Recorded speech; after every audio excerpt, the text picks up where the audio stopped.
Well, hello there. Thanks for joining us here at Coolest Life. My name is Tony, and we're here at Good Life Church here in Bradenton, Florida. We're actually in a plaza like this, not far from the Big Lots. I'm going to go there afterwards. Big Lots is right around the corner, but we're going to go in here and check out the services. Pros and cons.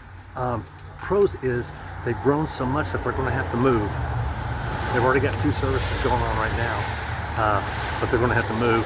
It's a pretty small facility, and they're renting here right now, but July 19th. So if you come here after July 19th, there'll be another facility. So check them online, and you get that address to that. It's at a performing arts center, from what I gather. They're actually renting some space there, but it's going to be their full-time home for a little bit, so they can afford to get their own place. But come along with us as we just enter the Coolest Life Church Edition.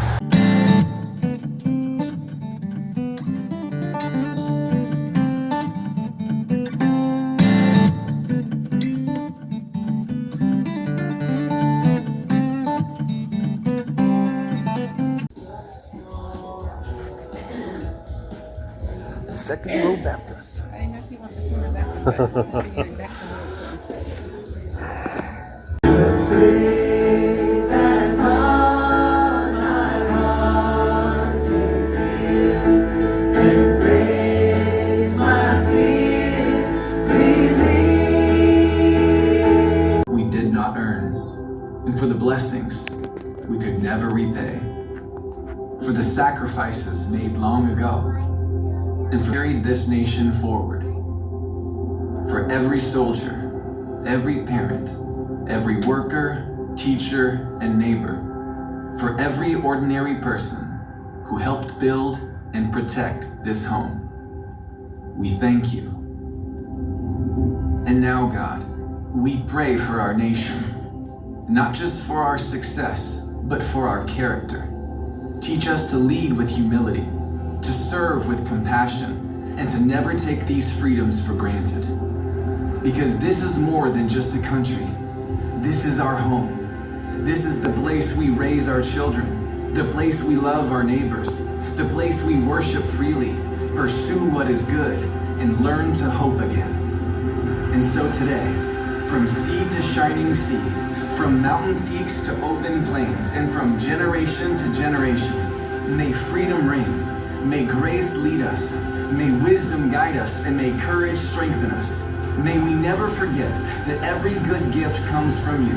And so this is our prayer. God bless America.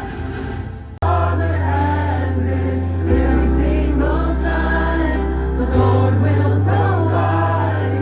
My Father has it. My Father has it.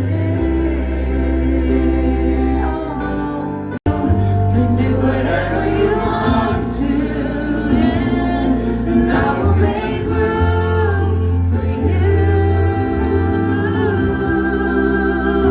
To do whatever you want to do whatever you want to, and I will make room for you.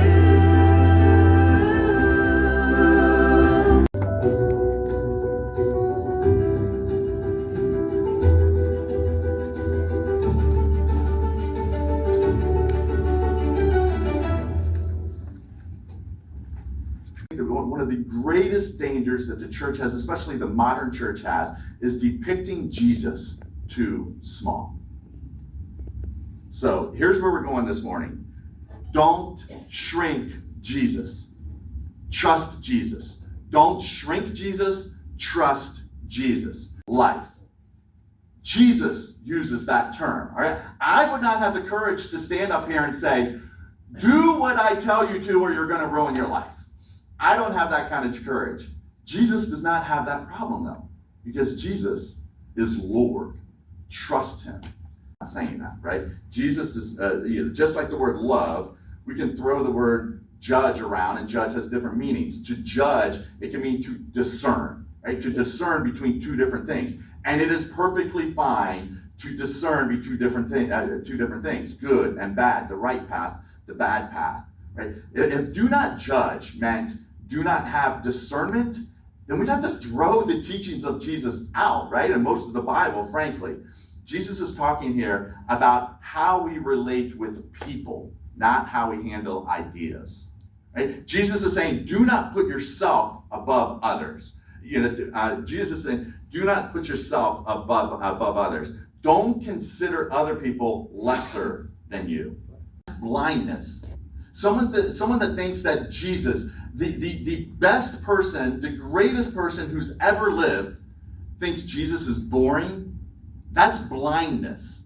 Right? So someone who can't see the beauty and majesty and awe and wonder of Jesus, they don't see that.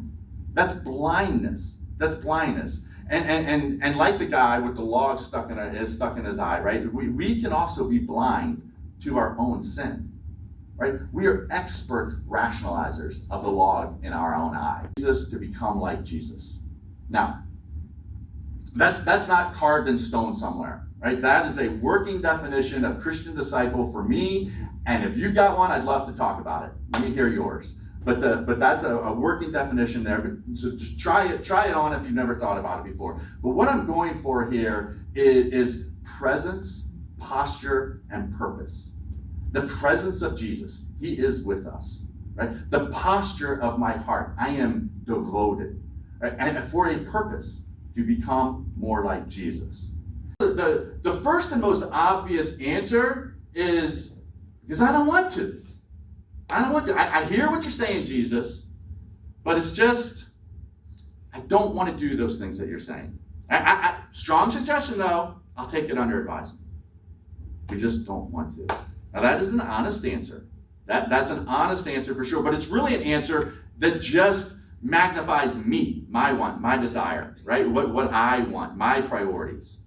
We have to realize that there is something way bigger going on here. We have to realize that there is something cosmic happening here. All right? See, these people are throwing around religious language, Lord, Lord, like it's a bumper sticker. And they have no idea what they're actually talking about. Right? And see, when you get on the wrong side of Jesus, want to get on the wrong side of Jesus, start throwing around empty religious phrases. That'll get you on the wrong side of Jesus real quick.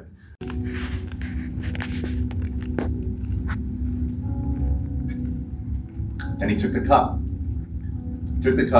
And he was the only person that had the authority to usher in a new covenant. The Lord of the new covenant. He said, "This is my blood poured out for you." Let's pray.